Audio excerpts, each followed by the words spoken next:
نحمده ونصلي علی رسول الکریم اما بعد۔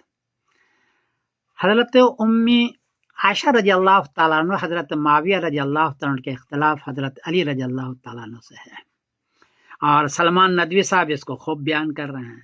اصل اختلاف کیا یہ سمجھیے، اصل بات یہ ہے کہ حضرت عائشہ حضرت معاویہ رضی اللہ تعالیٰ عنہ حضرت علی رضی اللہ عنہ خلیفہ تو مانتے تھے، لیکن ان کا یہ دو بات کہنا تھا کہ جو لوگوں کو آپ نے ساتھ رکھا ہے حضرت علی، یہ اچھے لوگ نہیں ہیں، یہ حضرت عثمان رضی اللہ عنہ کی شہادت میں بہت آگے آگے رہے ہیں، یا تو ان کو سزا دیجیے یا کم سے کم ان کو ساتھ مت رکھے جنگوں میں، ان کو بڑے بڑے عہدے نہ دیجیے۔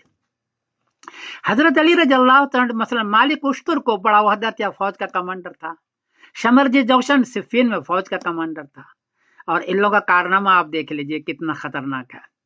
پہلا یہ ہے کہ یہ سارے ٹولے نے، جو شیعوں کا ٹولہ تھا، مدینے سے 4 مہینے کے اندر کوفہ لائے، جو 1200 کلومیٹر دور ہے۔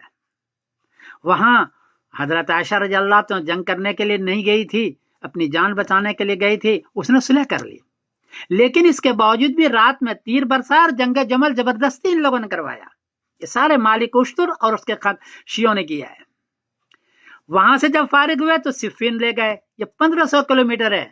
اب بتائیے کہ حضرت علی رضی اللہ عنہ اپنے دارالحکومت سے 1500 کلومیٹر لے گئے صفین، جو دمشق سے بھی آگے ہے، کتنا بھی یار مددگار کیا۔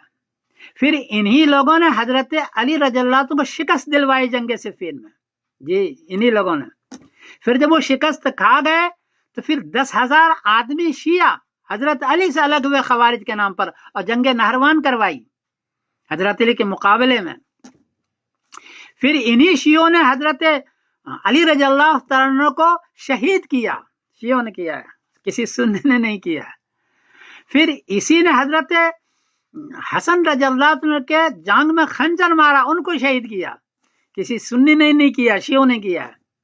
اور پھر انہی لوگوں نے بلایا حضرت حسین رضی اللہ تعالیٰ عنہ کو، کوفہ بلایا اور ساتھ نہیں دیا، اور سب سے بڑا قاتل شمرجی جوشن ہے، انہوں نے شہید بھی کیا حضرت حسین کو، ان کے سامان کو بھی لوٹا اور ان کی عورتوں کو باندی بھی بنایا۔ یہ شمرجی جوشن ہے جو جنگ صفین کے اندر حضرت علی رضی اللہ تعالیٰ عنہ کے بہت بڑے کمانڈر رہے ہیں۔ تو حضرت عائشہ رضی اللہ تعالیٰ عنہ کا کہنا یہ تھا کہ اے حضرت علی، ان کو بڑے بڑے عہدے نہ دیں اور ان کو ساتھ نہ دیں، بہتر تو اس کو شاید مارو یا نہیں تو کم سے کم ساتھ دینے دو۔ حضرت علی رضی اللہ تعالیٰ عنہ نے اس طرف توجہ نہیں دی، اور نتیجہ یہی ہوا کہ دین کو تو نقصان پہنچا، آج تک شیعہ بڑبڑا رہے ہیں اور شیعہ اور سنی کے اختلاف کر رہے ہیں، تو دین کو بھی نقصان پہنچا، اور سب سے زیادہ نقصان حضرت علی رضی اللہ عنہ کے ذات کو، ان کے خاندان کو اور ان کے لوگوں کو میدان کربلا میں کیا۔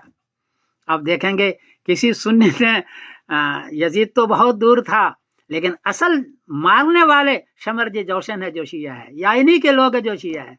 یہ ہے وہ حقیقت۔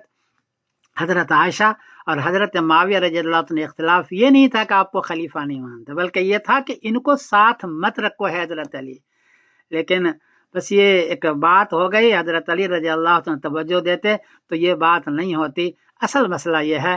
بہرحال آپ تاریخ تبری کو دیکھیں، یہ پہلی کتاب ہے تاریخ میں، اور اس سے پہلے بھی 1-2 کتاب ہے، اس کو دیکھیں تو معلوم ہوگا کہ اصل اختلاف خلافت ماننا یا نہ ماننے کا تھا۔ اصل اختلاف تھا کہ ان بدماشوں کو ساتھ مت رکھو، بڑے بڑے وہ دے دو۔ بہرحال ہر ایک کا اپنا اپنا ذوق ہے، میرا اپنا مطالعہ بیان کر دیا۔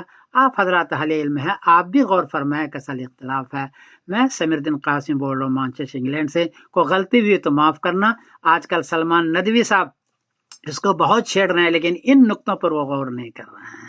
حضرت معاویہ رضی اللہ عنہ وہ آدمی ہیں جنہوں نے ان شیعوں کو لگام دیا اور ان کو سینٹنگ میں ڈالا ہے، جی حضرت، اور 20 سال حکومت کی ہے، بدلہ لیا حضرت علی رضی اللہ تعالیٰ عنہ کے قاتلوں کا۔ السلام علیکم ورحمۃ اللہ وبرکاتہ۔